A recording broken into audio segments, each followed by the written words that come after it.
What's up everybody? Once again, it's Brand Man Sean, and we gotta talk about how Lil Skies went from small town to blowing up. We're gonna talk about those humble beginnings, but also an important piece that I don't really see covered too many other places. Now let's hop into it.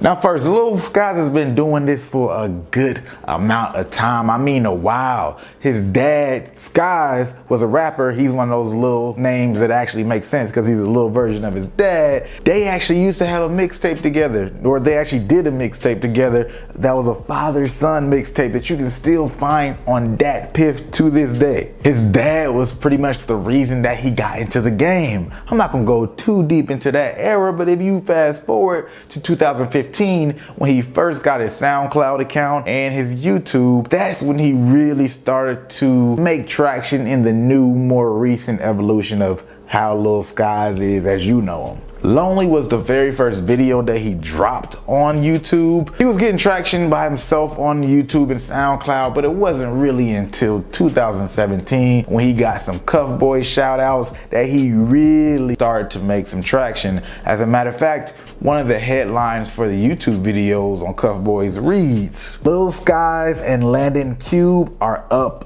next. With 2 exclamation points, I might add. That's how you know it's serious. So it's great that Lil Skies had this foundation and all, but when you have a YouTuber who's giving you good shout outs and he was featuring in quite a few of the videos, that's when you really start to see some extra views and it makes sense. And even better for him, which also makes the situation make more sense, is he's from Waynesboro, Pennsylvania, less than 2 hours away-ish is Maryland, which is where the Cuff Boys YouTube runner is, Cam Haler, I forget how to actually pronounce his name. Which reminds me that one of you guys' best bets of finding a YouTuber to collaborate with that has a strong following is if you happen to be able to find a YouTuber who is really killing the game, but is not in LA yet. Because once they're in LA, a lot of these YouTubers get lost in the LA sauce. And it's a whole nother game. They're distracted, they're big time, they're thinking too business-like. It just becomes a harder and different game at times if you're not already in that world. So I encourage you to find somebody who is in your area if possible, but it's hard. I find people all the time that aren't too far from me. Well, I wouldn't say all the time. Every once in a while I find people and I'm like, yo, I never heard of this person, and then it turns out my homeboy went to school with him and they already have 3 million followers, and for some reason I never came across them.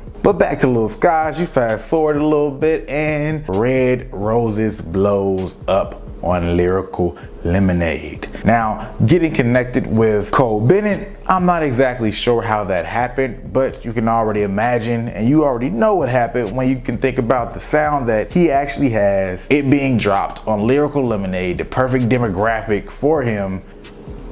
The rest is pretty much history so far. There's quite a few adventures with him and Cole Bennett and making the future videos happen that you could actually read about, find videos about, but a lot of people know about that period. So I'll let you guys check out other articles and videos from there. Other than that, I just want to know you guys' comments really on the YouTuber portion of Lil Skies' rise. And as a matter of fact, even that early on period when he was with his dad, do you think it's kind of an advantage or just cool and helpful to have a parent who's that supportive of your career? Because I know some of you guys have parents that don't want you to rap at all. But other than that, if you like this video, go ahead and hit that like button. If you like it, you might as well share it. And if you're not subscribed, you know what to do. Hit that subscribe.